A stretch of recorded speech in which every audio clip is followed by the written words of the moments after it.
But because Ellric had warned her, every answer costs more than the question. It had been nearly a year since she last saw him. The final night the bridge stood, he had handed her his notebook, heavier than before, and vanished into the fog. She remembered the way he looked, calm, not afraid, but final, as if whatever waited on the other side wasn't going to let him leave again. And yet, the dreams never stopped. They weren't like normal dreams, not fuzzy or surreal. They came in with a cold clarity, like windows left open in winter. She would find herself walking through tall stone archways, her name echoing down stairwells she'd never descended. She heard whispers in languages she didn't speak, but understood. And always, the same voice near the end.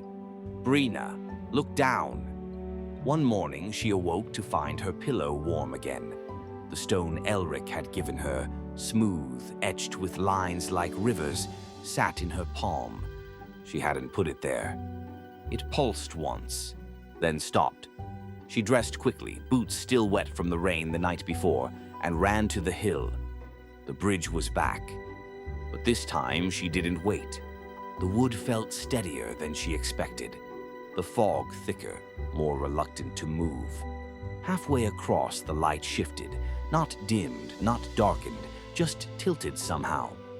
Brina took 12 steps, then 13, then she was across. The trees were taller here. Their roots moved, slowly, like sleeping animals shifting in their dreams. The air smelled like wet stone and memory, and in the distance she heard humming.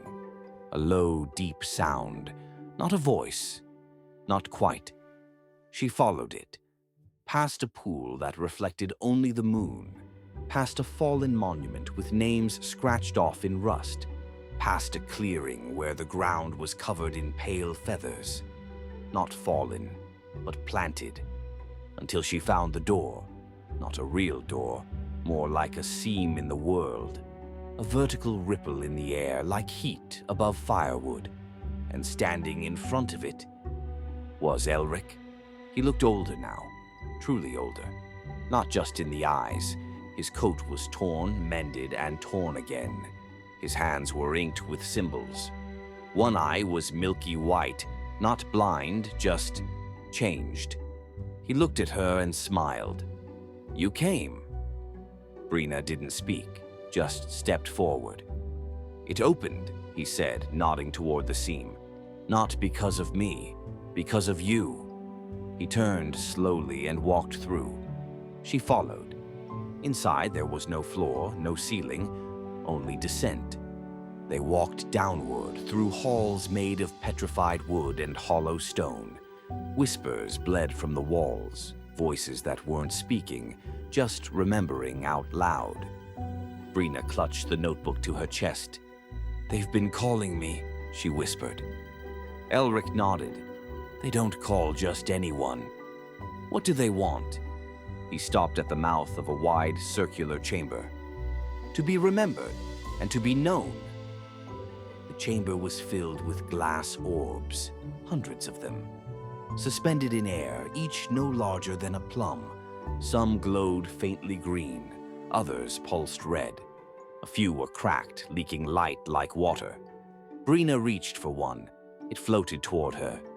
Inside, she saw her own face, younger, barefoot, standing at the edge of the hill. Then the image changed, her older, kneeling by the wild clover. And then older still, alone in a ruined village, wind sweeping through empty homes. She let go. The orb returned to its place. "Memories?" she asked. Ellric nodded. "Choices." There was a staircase at the center of the chamber, downward, wound tight, narrow, made of bone and brass. Ellric didn't move. "This is as far as I go," he said. Brina looked down. "What's below?" He met her eyes. "You." She descended. The air grew warmer, then colder, then neither. She felt her breath turn to smoke, then mist, then thought. And at the bottom, a room made of mirrors, not reflective, remembering. Each surface showed her something she'd forgotten. Her mother's voice humming while stirring stew. The first time she fell and didn't cry. The moment she decided not to be afraid of the bridge. And then, something new. She stood in a field of ash holding a silver flame. The bridge was gone, the village silent, and something massive, unseen, breathing beneath the soil. She stepped away from the mirrors. There, in the center of the room, was a stone table, and on it, the other half of the torn page, whole again. She picked it up and felt everything shift. The ground shook once. The fog above the hills scattered, and far away in Nettle's Cloth, people paused mid-step, unsure why they suddenly felt like they'd been forgotten. Brina climbed the stairs, back through the chamber of choices, back past